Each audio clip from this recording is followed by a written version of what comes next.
Hello, everybody. Welcome to Twillow Talk, or TarotStache, as we say once a month. So welcome. I'm Tanys Coughlan from the Twillow Lifestyle Community, Twillow Lifestyle Academy. And I am joined by my beautiful co-host over there, Jennifer Jurkofsky. Hello. My holistic self. And we have our awesome guest, Gerald from TarotStache. I was going to say TwillowStache again. I was going to say, well, I am from TwillowStache. You are from TwillowStache. He's also from TarotStache, which is, his home channel. Yeah. So, welcome. Which is a place where everybody who is a best chatter can now have their own merch for it. That is awesome. Awesome. So we might need to get the link for that put in the comments. Mm-hmm. I have it in mine. Could you put it in the private chat, please? And I'll share it with everyone. That would sure. Be great. Thank you. So it's been quite a week in terms of stuff. Yeah. Schumann and all of that. We've got a lot happening. And I'm just looking for the Schumann resonance because, I'm a little behind. Okay, so let's put this in and let's share my screen so that you get to see what we're looking at. Is that the right one? Yes, it is.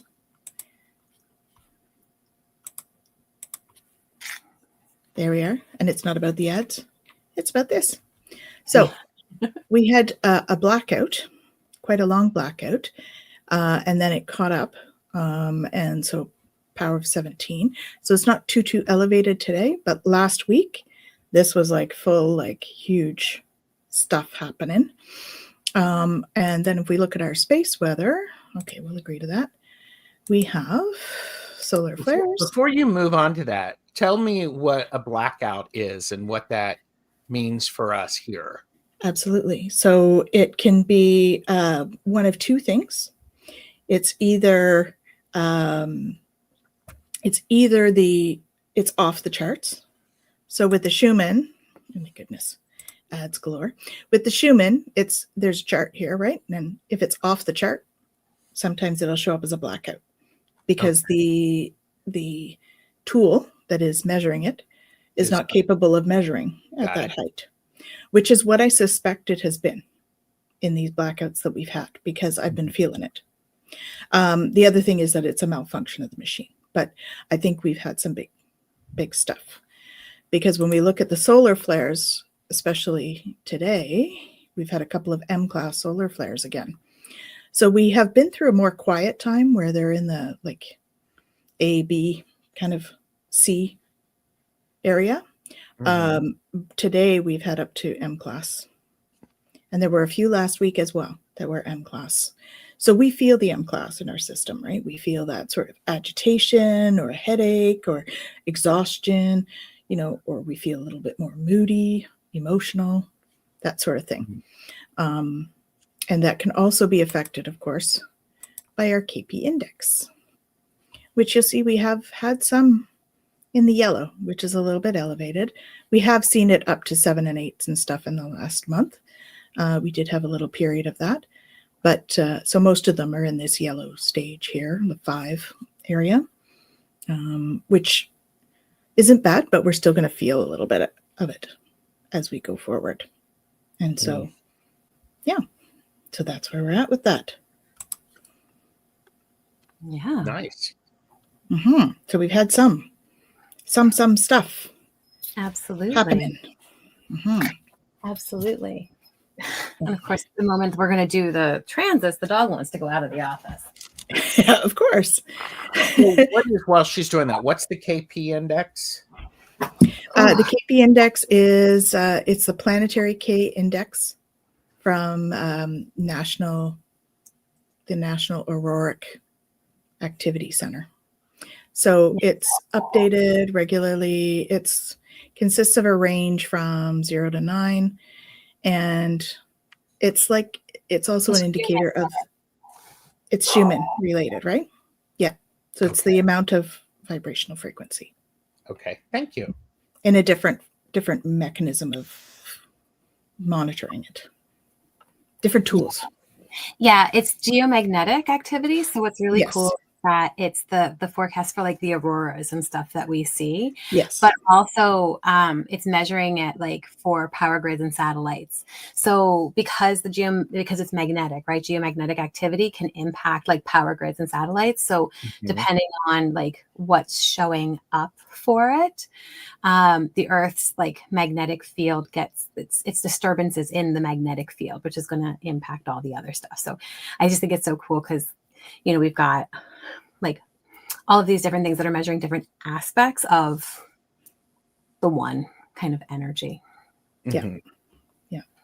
And so that one, when it's up in the orange and red, that's when you start to see interference with like satellites and stuff like that, right? You can have some satellites go down and, you know, because it interferes electromagnetically.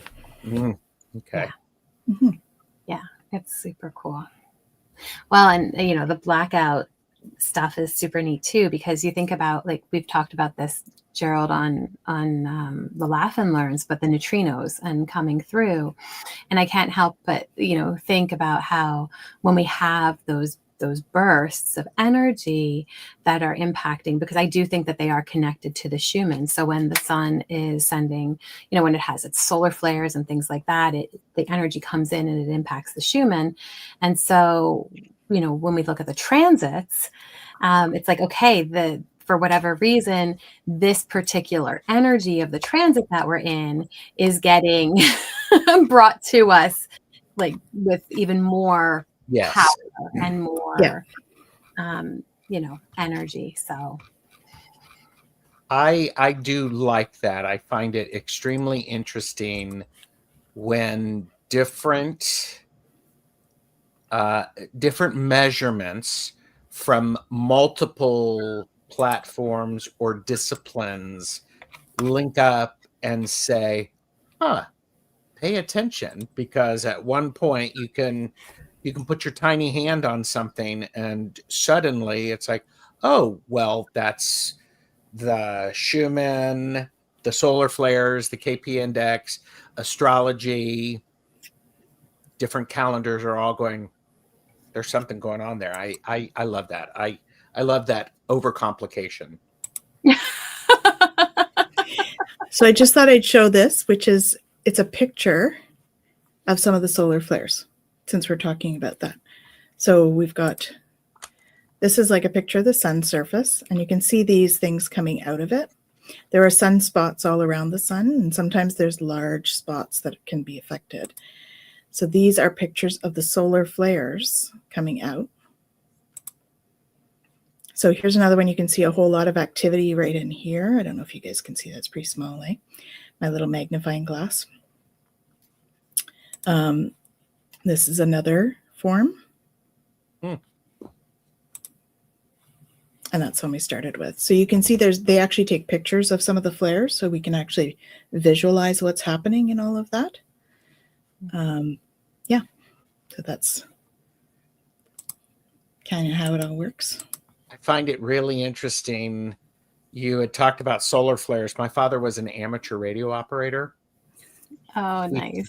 He talked about solar flares and how it did impact. It did impact the ability to communicate via radio. It's fascinating. It would. Mm-hmm. So yeah, I understand that. Yeah, I don't understand it. I've heard it before, I should say. Yes. Well, and if you guys know me, I like to geek out on stuff. And so Linda's our science geek.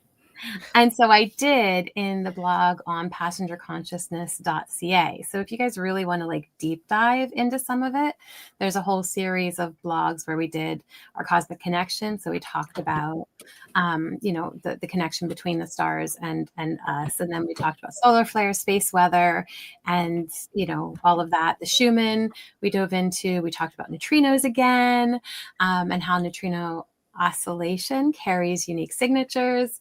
And then, of course, I have to deep dive into like neutrinos with quantum physics and cosmic influence because, you know, it's just fun. It's you. if it's something that you're going like, I really want to learn more or understand more about what is actually happening and why are these things really influencing me and all of that, like that's a rabbit hole that you're welcome to go down. Mhm. And I'm just putting the link there so you can go and take a look. It's passengerconsciousness.ca. It is in the comments below, but Thank you. just so you have it. Yep. Awesome. And I posted the link to the blog Oh, because perfect. it's a curiosity. Thank you. But Yeah, it was super neat just kind of going through all of that. And again, like, you know, it's fun to geek out. Okay. So what is the energy that is hitting us hardcore right now? It is Yes. the gate 32. This is the gate of duration, the gate of continuity, and conservatism. So what does that mean?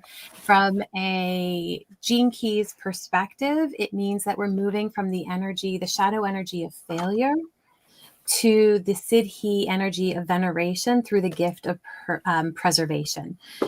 So it's about like taking some time to contemplate failure. Like, what does that mean for us? How does that show up in us?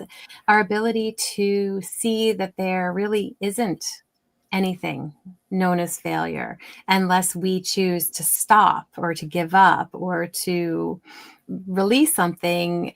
Even then, if we're choosing to do it, it's not really failure, right? And so it's this beautiful energy of, you know, realizing that, you know, all of this can be, I like how he puts it, like this revelation for growth, right? It's individual, it's collective. It's about, you know, everything from, you know, failing a test to the fact that like we still have yet to end world hunger and, you know, we have excess in so many places. And it's this kind of idea that when we get caught up in it, how does he put it? Like we forget what it is to live well, right? We panic and then we end up losing time. And as, you know, as we get to a place where we can slow that down and we stop rushing through everything, this allows for presence. And in that presence, we're able to notice, right? The mirroring that happens, the tenderness that's there, the ability to take care of our wounding. Gerald, you said you had a talk earlier today on grief and wounding. And I think anybody who, you know, is going through anything like that or knows somebody who is should probably go check out your show, which I'm sure is on your playlist. yes. Right. But it really is this place where there is no failure, right? The mind is what brings us to that space where we think that there is, and it makes us feel that way. But where there is graciousness on our part, we're able to honor what is happening, no matter what label we've decided to put on it. And that really changes our perspective on it. And I love that Richard Rudd says, like, an ending is never failure. It's an illusion of our perception, right? It's a habit, but it doesn't have to be where we stay. And we can shift that through continuity, right? That's that preservation piece, the ability to preserve what we love, right? And so often, you know, we get into these places where the mind carries us and we desperately are trying to like hold on to things. We hold on to our identities, you know, which, like, if we really look at that, that's not who we are anyway. It's what the mind has decided to perceive us as, right? So like, what is it that we're really trying to preserve? But if we look at it in terms of transformation, then we've realized that, you know, what the mind's trying to preserve isn't actually real. And the only thing we end up preserving is suffering. Right. But if we can move through that and shatter that, then we are able to really step into that energy of veneration where it's like, it's all okay. We're able to recognize that, you know, everything is just part of the experience. And I love that. And I say that with clients all of the time, right? You're having an experience. That's it. It's not good. It's not bad. It's not right. It's not wrong. It's just, if I don't want to have this experience anymore, What do I need to shift? What do I need to change? If I'm continuing to have the same experience and I don't like it, it's not failure. I just haven't shifted yet, and that's okay. But when I'm ready, then I'll shift, right? It's really about changing and shifting the mindset about it, as opposed to getting caught up in the fear of the failure. Yeah, it's an interesting thing because everything changes. Yeah. That's the one constant. Nothing stays the same. Anytime we learn something, we change. Yeah. Right? Because learning changes our perception of reality, our perception of what's happening around us. So that allows us to shift, like you were saying, right? Yeah. Yeah. I love that idea, the myth of failure, right? It's a story that we tell ourselves. It doesn't have to be our definitive reality. Yeah. So we're in gate 32 now. Are we going to be in that for a week? Yeah, we entered into that now, and so we're going to be in that until the 19th, and then we will shift again. Nice. So then come back next week and see what we're shifting into. Yeah. Right? Awesome. Should we say hello to some people? Absolutely. Yes. We've got a whole bunch of you here, which is awesome.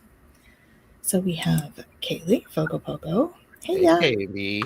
How's it going? Happy Thanksgiving, Kaylee. Yes, happy Thanksgiving to all of our Canadians watching, and to everyone else, because it's good to be thankful. Laura snapped. Hello. Hi, Laura. And we have Nalani. Hey, Nalani, welcome.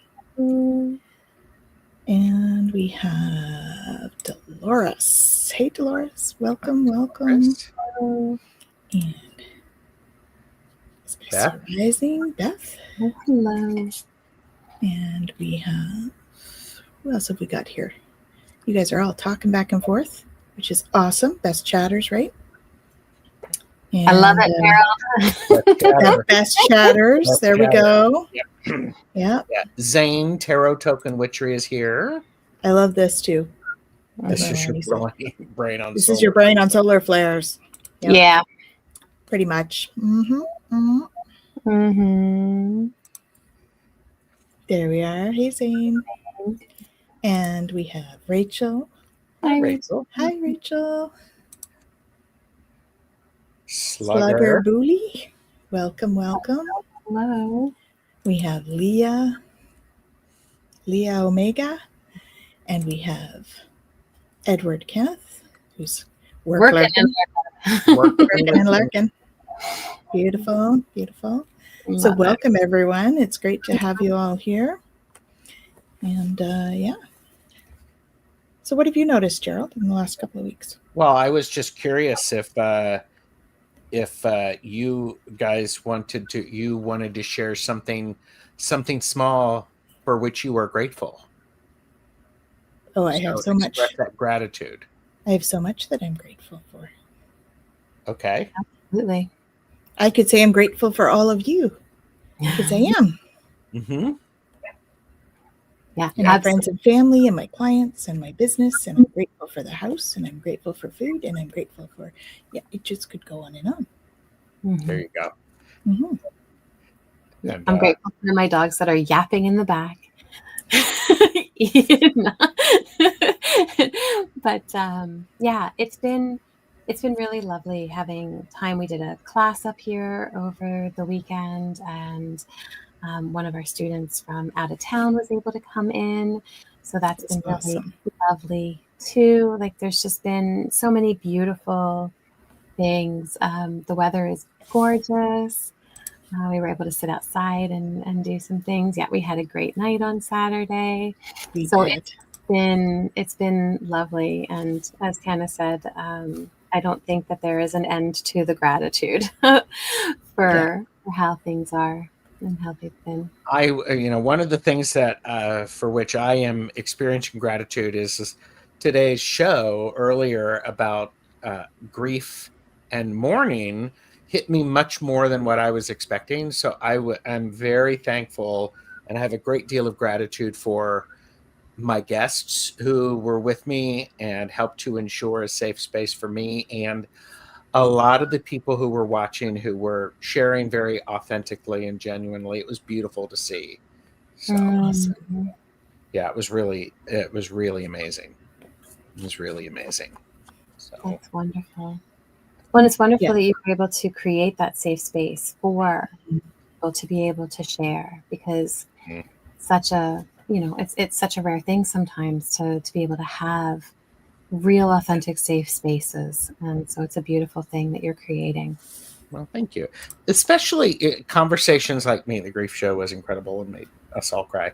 Yes, including Gerald. That happens a lot. Mhm. Um, Tears are good. tears are good. It's just a release. I think what's really interesting is there is such a desire and a need for more connection with each other.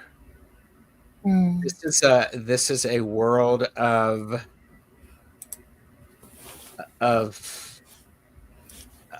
we're words are hard.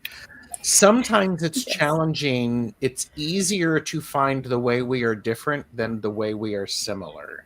Mhm. I appreciate people who can pause long enough to really soak something in to what someone else is saying, give it time to process with a meaningful response.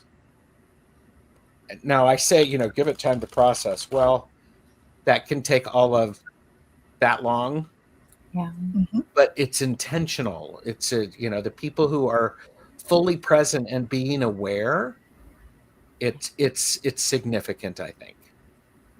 I think Yeah. that's significant. So you were asking, what have I noticed in the last 2 weeks? There's this huge need from Gerald's perspective, for entertainment purposes only, blah, blah, blah, for us to slow down a Mhm. minute and Mhm. go, is it true? Is it necessary? Is it kind? Before responding? Yes. Great things. And then be willing to be uncomfortable with, I don't know if it's true. What do I do? Mhm. Do I want to accept this as a framework or a belief? Yes. Mhm. Yes. So I felt like I'm soapboxing there for a second, but you keep inviting me back. So That's usually when you're channeling, Gerald. something I've been listening to. I don't know if you all are familiar with Brene Brown. Mhm. Brene Brown, incredible, actually really helped to flip her work on vulnerability was her TED Yes. talk on that. Go find it. It's got millions and millions and millions of views. I encourage you to consider giving it a watch. There's a couple of them that Yeah. are really powerful, impactful for me. She has a new book out. It is called Mm. Strong Ground. Uh, and it's like, well, would you? That's an interesting idea. So there's this need to slow down and to not discount but honor. And boy, the world has changed since she first wrote her Yeah. since she wrote her first book. Yeah. It has. Many of the principles are still the same. They just spit in slightly differently. Yeah. Okay.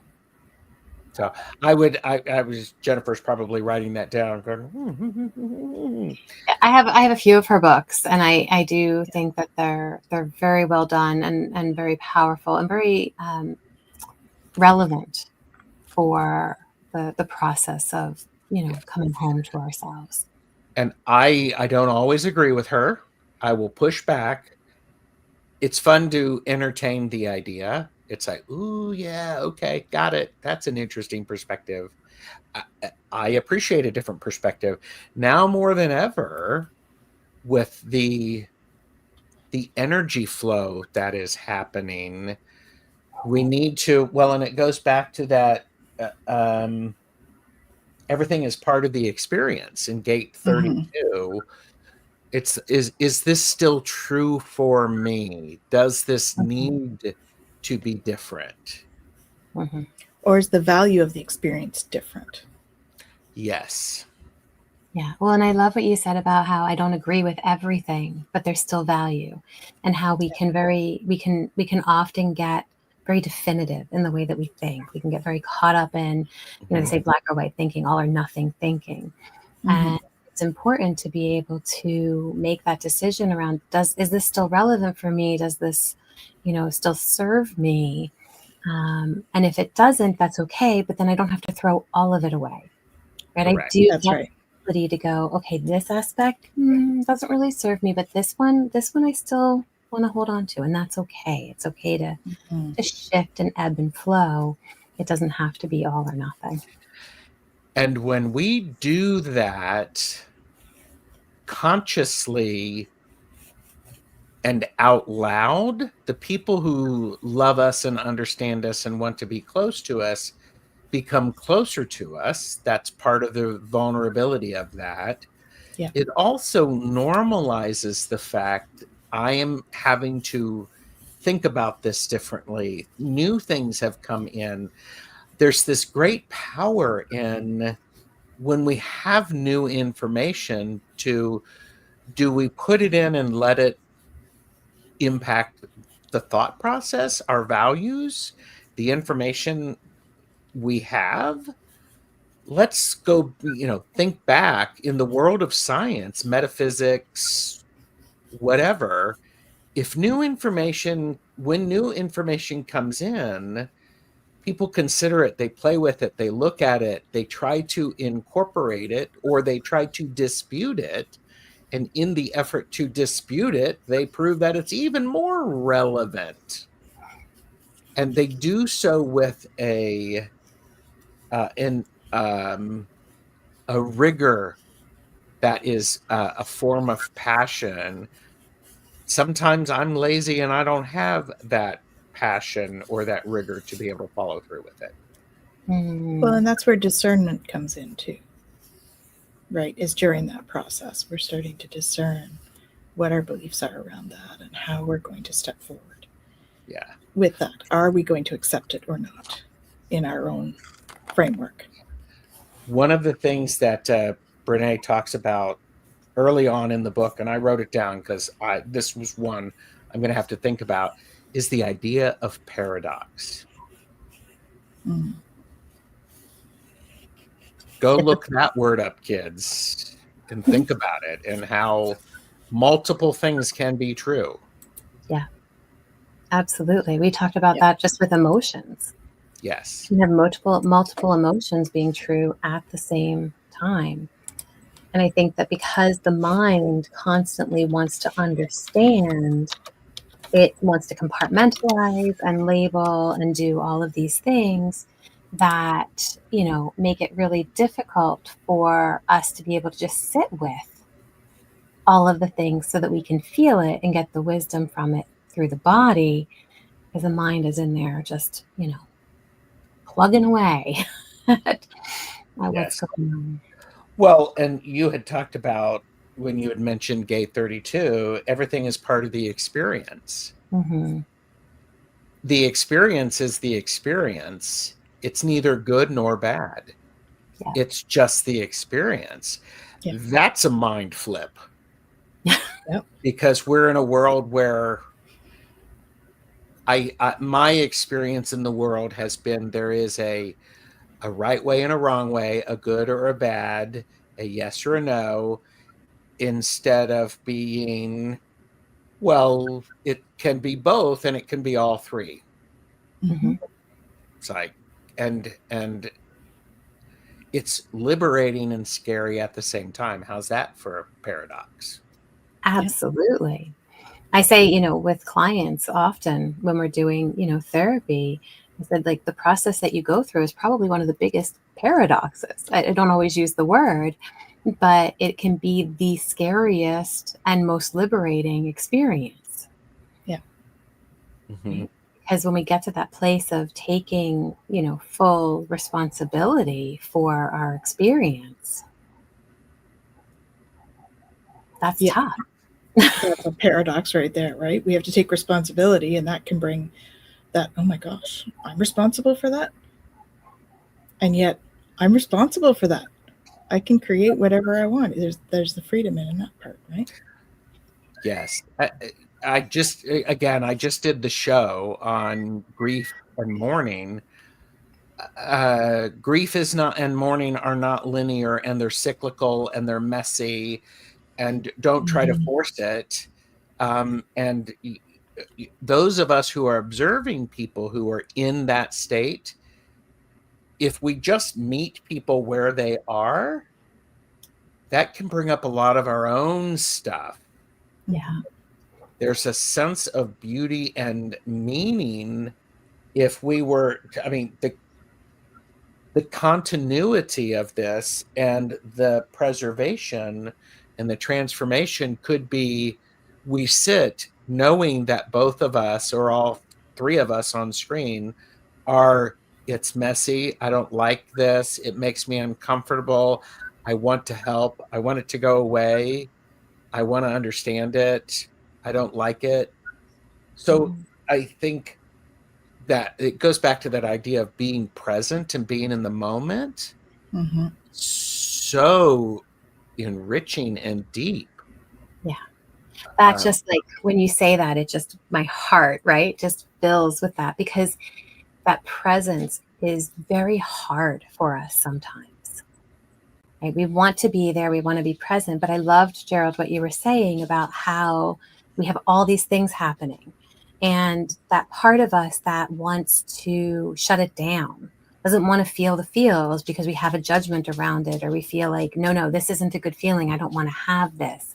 And I don't want you to have this because I don't like this feeling. And then we try to fix, we go into fixer mode, right? Yeah. As opposed to being able to just sit with it and be okay with the discomfort of it. It's such an important part of our process to get to a place where we can observe all of the nuances of the paradoxes, of all the things that are happening within us all at once, so that we can go, oh, okay, I get what this pull is. I get what this trigger is. I understand what this is trying to do. And now I get to make choice, right? Am I going to act on those things, or am I going to make a decision to be a certain way, or to show up a certain way, or to hold space a certain way? Yeah. Yes. And the fact, I noticed you have enough skill to notice when you feel things in your body. I don't always have that ability. And so it's neither good nor bad. It's just an awareness. It's a tool I have not developed fully yet. It's neither good nor bad. And maybe that's Pollyanna, and come from a YouTube, tell me that's Pollyanna. But it's this importance of, we have to, and we're talking about this next week, Jennifer, becoming the observer. Yeah. And really noticing. When we notice the power of the Schumann, the solar flares, the transits, the phases of the moon, our natural body rhythms, the rhythms of the people around us, how we feel when we see our partners, our children. And it comes back to Claire's, because the feeling is that you can have that clairsentience, right? Those are those of us that are very much in tune with that sort of the feelings that come along with that. And that can be the physical or the emotional, because they're all tied to the body. So, the clairsentience thing is a big clue to how we have that. But that's not everybody's strength, right? So you're going to utilize the strengths that you have in your toolbox in terms of that. I love that. What's important for us to remember, the strengths that we have in our toolbox grow and evolve as we every day. Absolutely. And I forget to do that. I've done shows where I've talked about, okay, grounding. What used to work for grounding for me isn't working for me. Mm-hmm. There's nothing wrong. It's just I'm different. The world is different. How am I willing to meet it? Absolutely. And you were talking about the evolving practices, like maybe this practice isn't working for me, and then people just throw out the whole practice when really maybe it's just a tweak on the practice that you're using, right? In whatever that is. It could be a break. Yeah. It could be I'm going to take a sabbatical and I'm not going to do this. Mhm. And what happens the second week into the sabbatical of not doing it, they might miss it. Yes. And again, grief is really current on my mind. Part of the grieving process, and I still do this. There's, my parents have been dead for many years. There are still times when I go, ooh, I want to tell Dad about that. Or, oh, I need to ask Mom about that recipe. Kaylee and I were doing a creativity conversation about creativity in the kitchen. Mom, what did you used to do for? Okay, I can't do this. I can do other things if I so choose. But I have to remember that. Yeah. I want to go back for a minute, Gerald, too, because this inspires me to turn fear into absolutely. Absolutely. Beautiful. And this goes back, even that ties in to what I wanted to go back to, Gerald, when you were saying about, like, I'm not the Pollyanning it and I'm not and all that challenged me. I think that it's such a beautiful place to be, where we recognize our limitation, where we recognize where, you know what, I don't have access to that right now. Doesn't mean I'm never going to. It doesn't mean that I am going to. It just means that in this moment, this is where I'm at, and that's okay. And it's such a beautiful place to be able to hold that space for ourselves without the judgment around it.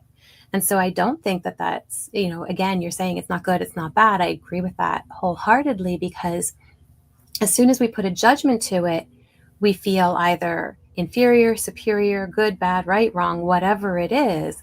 But if we don't have that judgment, then to Hypnicity's comment, it turns fear into curiosity. I can go, okay, I don't have that. Now what? Do I want to work on that? Do I want to bring that into my experience? Do I not want to work on that? Yes. Am I not in a place where I want to bring that into my experience? And again, it's not right, wrong, good, or bad. It's just, what's next? Where do I want to go from here? And so I love that turning fear into curiosity aspect, because it does allow us to kind of go, okay, now what? Mm-hmm. And it's kind of like, we wouldn't judge a kindergarten person for not knowing how to do calculus. Mm-hmm. If we're not there yet, it's okay. That's just part of the journey. It's part of our evolution in and whatever that is. Going to do calculus, and that's okay. Exactly. Exactly. Does it matter? Not everyone's going to be a doctor. Does that matter? No. Well, to some people, in some people's mind, it does matter. Mm-hmm. It matters for reasons that don't necessarily relate to the person with whom we're talking about. Exactly. Right. And so, and you saw what I did there, Tanys. I watched you go, how's he going to spin this? And it's just like going, but it's important because, I think about, my parents wanted me to be happy, wanted me to be successful. Tell your father that when I told my dad, I was like going, I'm not going to do advertising. I'm going to do fine arts. And he's like, what are you going to do with that? Mm-hmm. And I said, well, I could teach. And his first comment, which we got through, was, well, those who can't do teach. And I went, and I can be a damn good teacher. But the point is this idea of in his mind, he had an expectation for me of hopes for being happy. He and Mom both quickly switched and went, we can tell you're doing something that makes you happy. And that's what's good. Not everybody can do that because the name or the letters after your name are really significantly important in some cultures. Completely understand that. Mm-hmm. Yeah. And I say this with clients so often. It's like, it's okay. Like, people in your life can want things to be a certain way. They can want you to be a certain way. You can want them to be a certain way. We can have those desires, but that still doesn't give anybody permission to dictate anything to anybody else.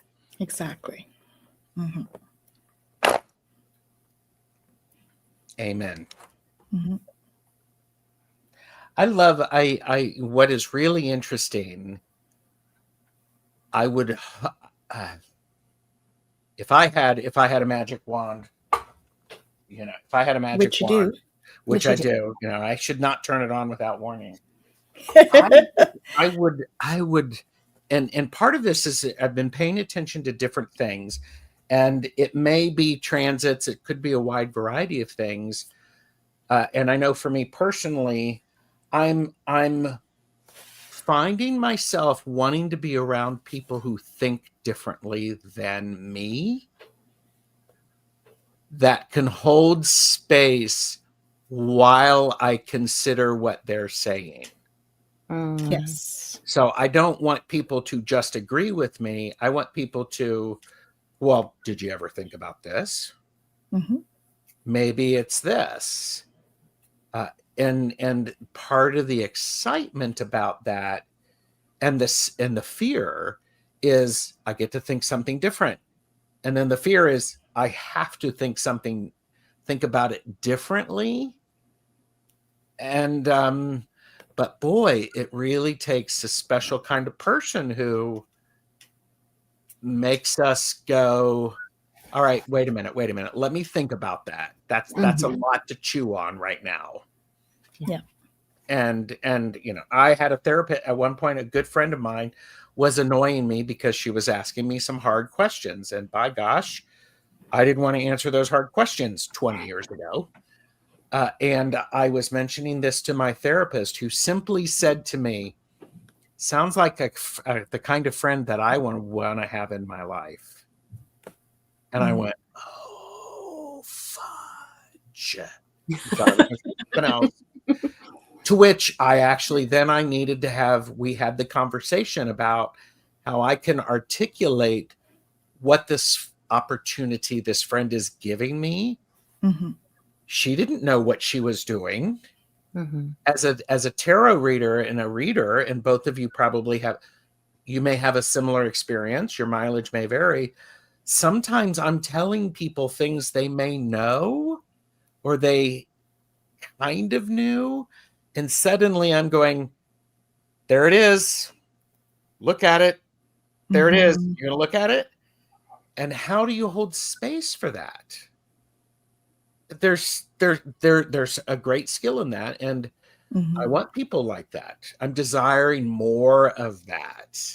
Mm-hmm. And so. Yeah. And I find that is a big role that I play with a lot of my clients, is doing that, expanding their awareness, right? I mean, there's people that come and they haven't been involved in any sort of spiritual practice when they come to me. And it's really about, starting slow, meeting them where they're at. Of course, I'm not going to jump into dragons and elves, but, meeting them where they're at and kind of going, so there's this energy thing and that kind of thing. But it is to open up their awareness and then hold space while they go, oh, okay. All right. I understand that you understand that. Now I need to process whether it's in my realm or not, right? My reality. Absolutely. I love Gerald, when you were talking about like holding up the card. And I feel like that's also kind of what your therapist did in that moment for you.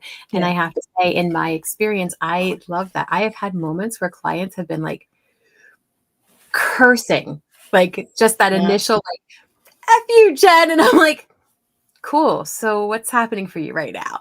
Right. And it's like, you're making me look at something I don't want to look at, but yeah, okay, I got to look at that. Right. And it's such a beautiful moment. And you said, like, how do we hold space for that? And I think different relationships call for different things. Yeah. But I love to be able to bring some lightheartedness to the moment when those things happen. Right. Yes. So that we don't go into that spiral of like beating ourselves up or why did I do this or why didn't I do that? But just to be able to go, yeah, cool. All right. So that's tough.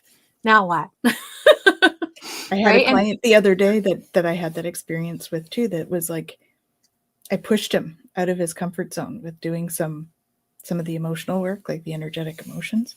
And he was like, I'm like, you're getting really pissed off with me right now, aren't you? And I kind of laughed about it and he laughed about it. And then we were able to push a little bit more, right? It lightened the use of humor in it. Yes. Helps. Humor is one of those things, a laugh, a chuckle, it shifts the energy. I think it changes it. Oh, my husband's the music person, so it changes it from a minor key to a major key. It shifts it. And Jeffrey, if you're watching this, please tell me if that's an accurate statement. But and one is not better than the other. It does influence the rest of it. Well, if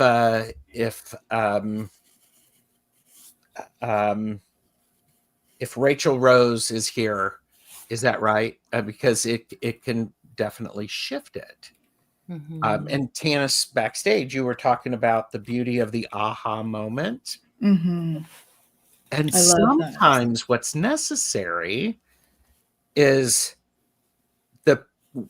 we need to do this for our friends. When we watch somebody have an aha moment, we need to let them have it and then draw attention to it and say, you know what? You had this nice little aha moment that I saw. Did you recognize that? Help them celebrate their successes. Yes. Right? Yes. Mm-hmm.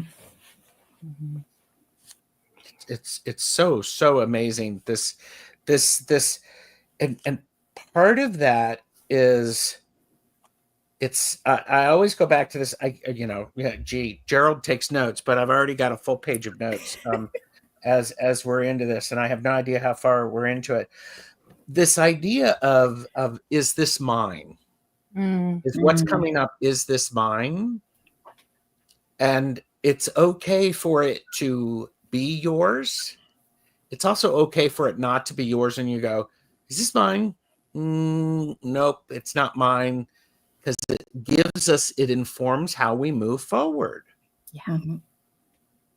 Absolutely.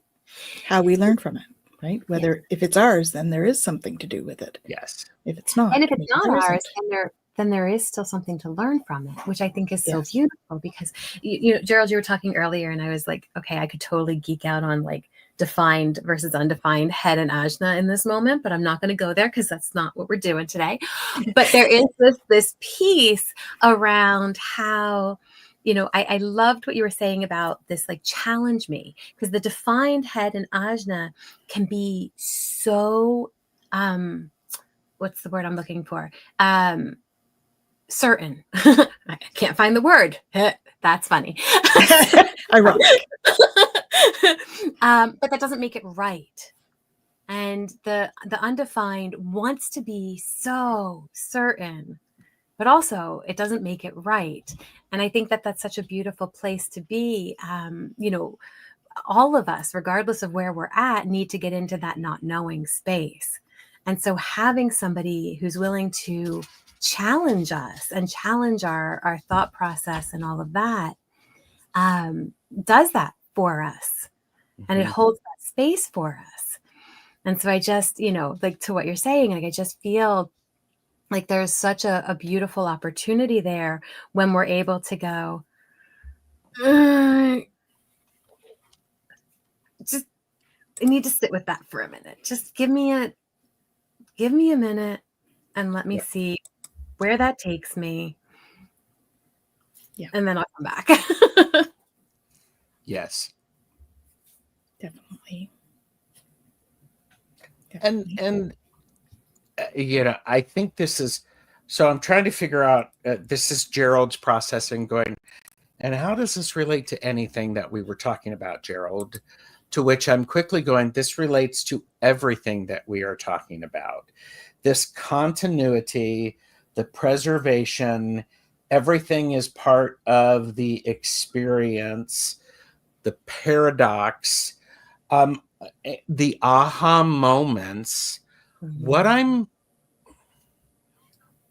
experiencing now, and your mileage may vary, the patience that we have to do this isn't always present. So hands up for people who are finding patience a bit of a challenge these days. Because, on that case, I will absolutely put 2 tiny hands up for that. I mean, yeah. However, I'm oftentimes finding that I might be able to hold patience for other people, yet not for myself. Mm-hmm. That is common. Yeah. We do tend to do that. It's easier to be patient with somebody else than with ourselves. Yeah. Yeah.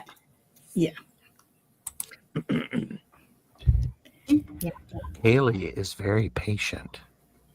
Pogo is patient. Patience. I'm going to turn that into a short.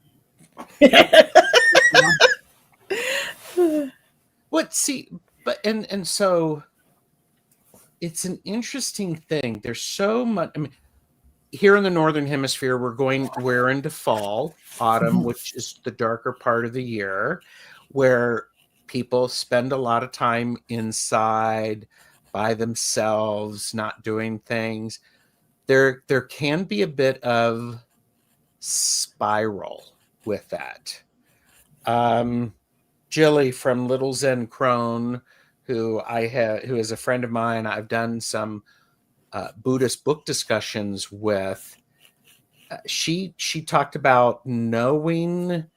She talked about having a bit of a kit for like when seasonal depression, seasonal affective disorder, or other things happen. Part of this is being willing to look at what our natural tendencies are, our natural cycles, and prepare for them and go,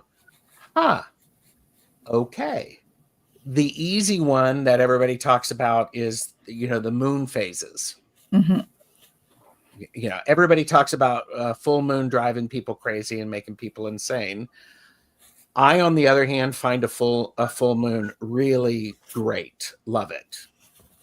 There are some people who are extremely skilled in astrology, and they are very keen on things that, I just got an interesting image on the harp.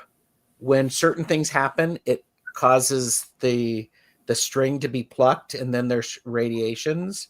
Mm-hmm. So I think it's so interesting. And if we take a little bit of time and slow down, and I have to remember, I don't have to say the first thing that comes to my head. I need to remember that too. Yeah.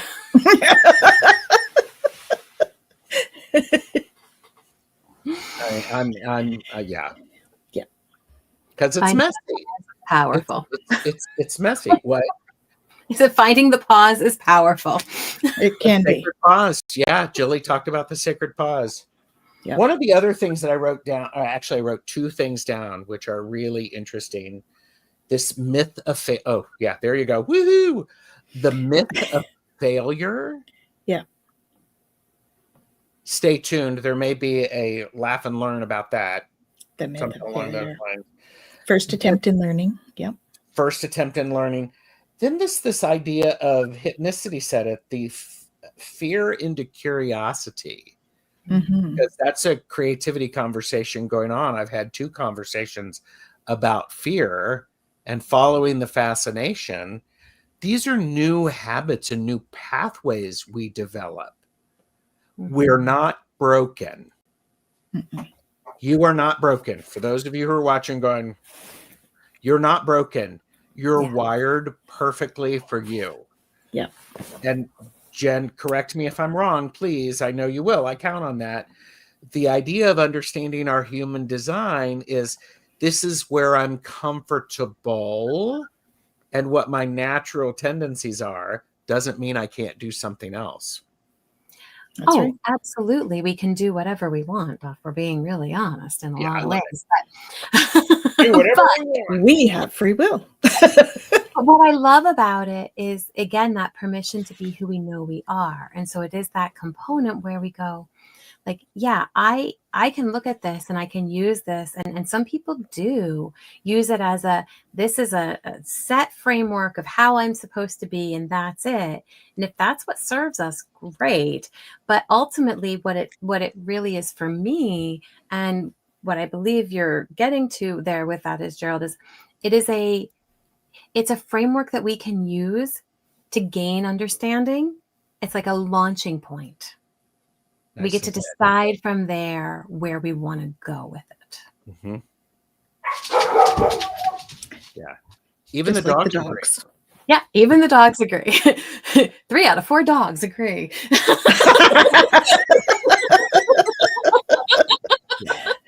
Perfect. Majority rules. Tanys, you have been you've been soaking this all in, and I have just been I just looked at the time and I went, oh, okay. Apparently I have been talking a lot. Okay. What thoughts do you have on all of this stuff? I'm gonna have to watch the playback so I can find out what was said. Yeah. I have put 2 cents worth in here. And okay. There. Yeah, I'm good. I agree. Yeah. I am on board. I think it's important I just get this huge importance that, and I just pulled this card. I got the 9 of Swords. We are right now in an environment where we are overthinking everything and allowing those 9 thoughts to permeate our entire being.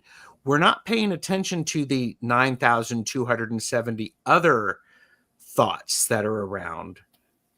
Yeah. And we're not doing that. We're also not getting good sleep. That is something people are struggling with, yes. Yeah. And and some of that goes back to the Schumann and everything too, right? Because it does affect how we feel. Yeah. Hypnicity or Nalani said that's an appropriate card. So she must be feeling that energy. Yeah. Yeah. Well, and it's so fascinating because there are billions of things that we could put our mind to or think about. And we notice that the mind kind of ruminates on the same, maybe 9, maybe more, maybe less things. Right? And that becomes what kind of takes over for us. And so we look at that and go, okay, how can we shift that energy? And to what we started with, the card I pulled for the Seeds from the Sacred Feminine is say your home play. Say a prayer of thanks. Right? Such appropriate for today. You can't make this stuff up, folks. Absolutely. But also just that idea, right, of like where are we at and what kind of experience do we want to have?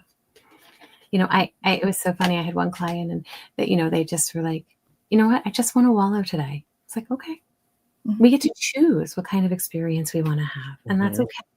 Just as long as we shift it eventually and we have a new experience. Correct. Right.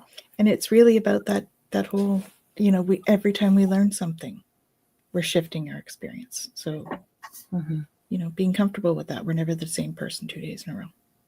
Yeah. And I think that when we're in a place where we have those heavy emotions, like, yes, we can shift it. And saying a prayer of thanks is a beautiful way of shifting that energy.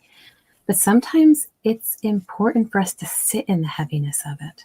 Like with the grief that you were talking about, Gerald, it's not, we're not meant to just shift out of it. We're meant to allow ourselves to process it. And so it's okay to say, you know what, I'm gonna actually give myself permission to sit in this for a little bit and actually feel what I need to feel and release what I need to release from it.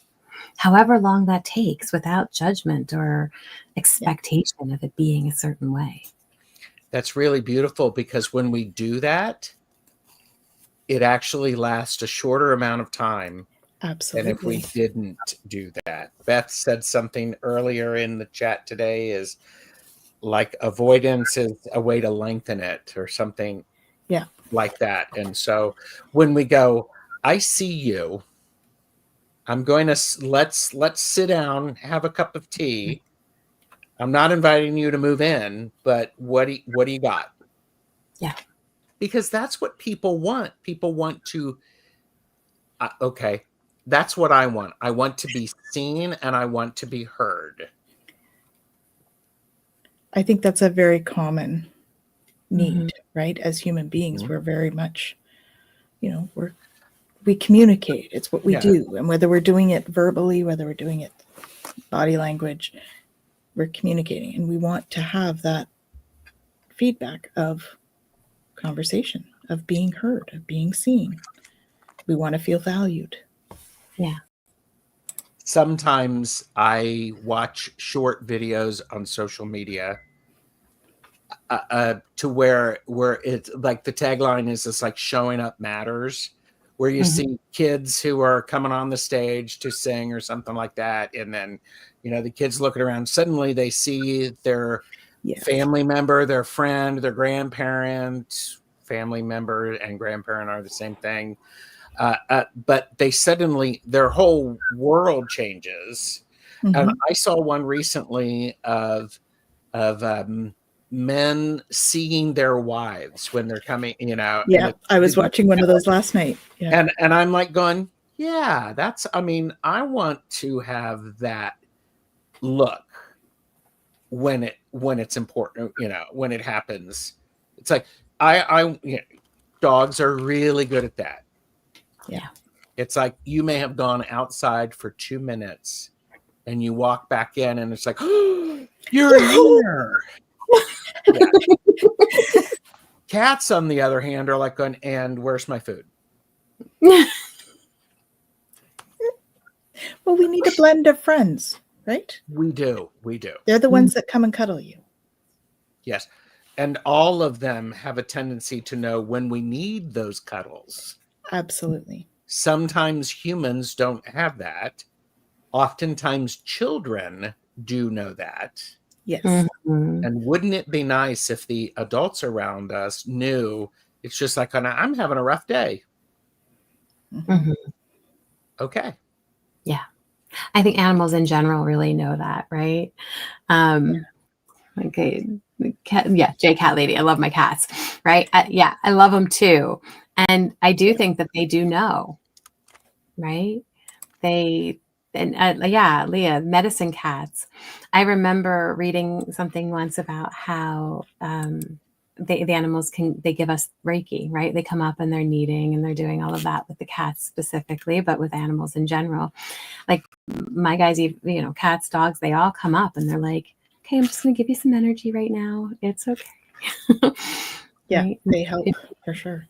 We could be as perceptive as they are.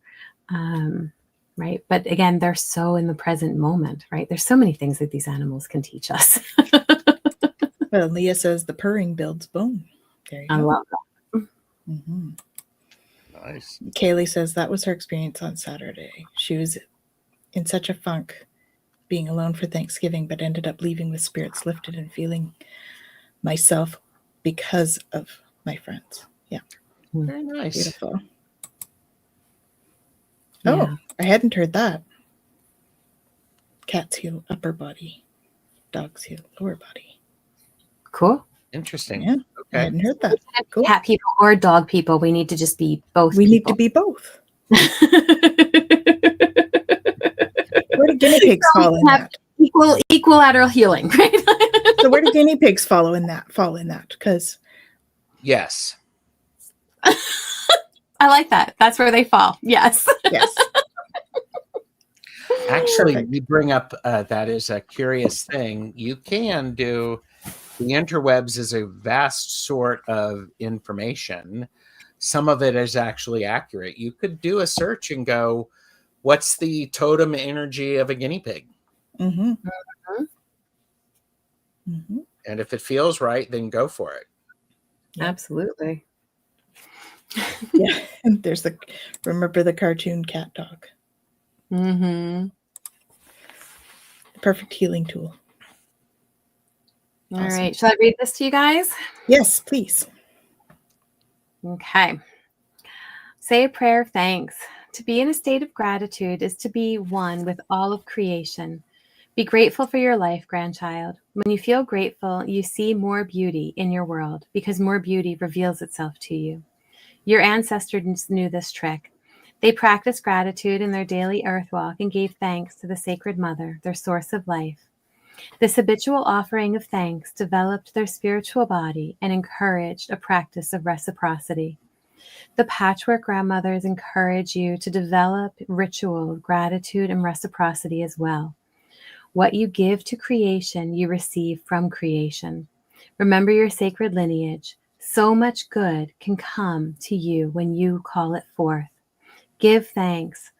Only the good planted in your heart can attract more good to you. This is sacred law. A simple prayer of thanks is a profound tool for a good life. Use it. Mm-hmm. And thanks can really shift your mood Mm-hmm.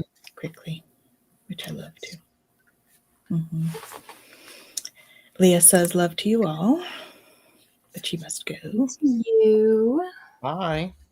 Replace my attitude with unconditional love. Beautiful. Thank you. So what have you got going on, Gerald, this week? At the top of the next hour, I have a reading show on my channel. I'm hosting duality pairs in tarot on Tuesday. That's part 2. I have a back and forth. Oh, no, I have a deck casual on Tuesday afternoon where we're looking at the Felt Tarot by Jamie Sawyer. Cool. Wow. I have a show, a creativity conversation with Allie from Heart and Soul Connected. I'm looking forward to that. I also have a whole bunch of other shows coming up the rest of the month. So subscribe. Yes. Link is in the description. So, yes. Like and subscribe to all 3, please, because then you'll know what's happening. Next Monday, I've got this, world-renowned author on.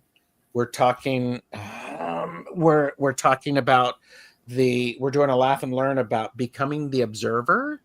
Mm-hmm. This is a person, her name is Jennifer from My Holistic Self. So we're going to talk about this conversation about being the observer. Mm-hmm. Beautiful. I'm so excited. I am too. It's going to be fun. It's going to be fun. Jen, what have you got going on? Well, I'm going to be on with Gerald on Yes. next Monday at 2:00 Eastern, just before. Yep. We have support group. And we have support group. Yes, we have support group on Saturday. And yeah, I think that's all I have this week in terms of online stuff. All right. So for me, we just started a new podcast. I started one with Jacqueline Richards, and it's called, yes, that one, Jacqueline Richards. Yeah. Yoga for Your Personal Finance. In fact, she is teaching the contents of that book starting next week. I believe. Yes, starting next week, 26th on Sunday. So stay tuned, right? TwillowLifestyle.ca. It's posted there. So she's going to be talking all about chakras and money and how that connects. And so that's coming up. We're doing a new podcast on Wednesdays at 5 p.m. So it's weekly, called Infinite Integrations, where we're connecting the mystic, the spiritual with mind, it's mind, body, and spirit, basically. Nice. Yeah. So we're bringing that all together and giving integrations on how to do those integrations. And what else do I have going on? I have a Reiki masterclass in person. So anybody that's local in Ottawa, I have that coming on Sunday. And I have an Aqua Lead level 1. Sorry, that's Saturday. I have an Aqua Lead level 1 on Sunday. That one is actually online. And it's all about, reprogramming the water in the body. Let's fix the water in the body. We're 80% water. Mm-hmm. So yeah, we did a laugh and learn about water. We did. And you took Aqua Lead. I did. So you know all about it. Yes. It's good. Jen took it too. So yeah, it's like a Reiki, but it's about water. It focuses on the water and the energy in the water. So yeah, so that's what's coming up. Jacqueline is also starting to do stuff, online yoga. So that's coming up because we're building the school, the yoga school as well. So stay tuned for exciting stuff coming with that. So check out the site. Yes. Cool. For all that stuff. Which is linked below. It is. TwillowLifestyle.ca. So, final words. Jen?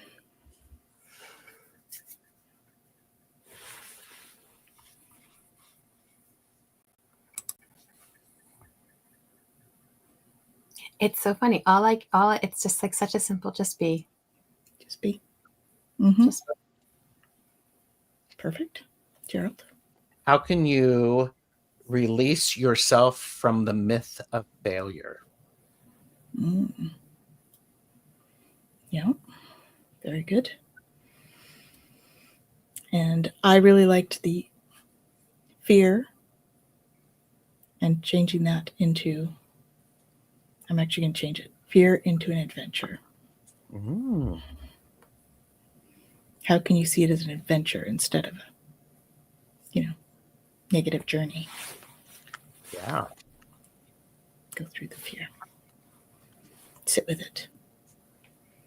So thanks everyone for joining us. Don't forget to like and subscribe to all the channels. And thank you, Gerald, for being with us as always. It's wonderful having you. And we shall see you all next week. Bye. Take care now.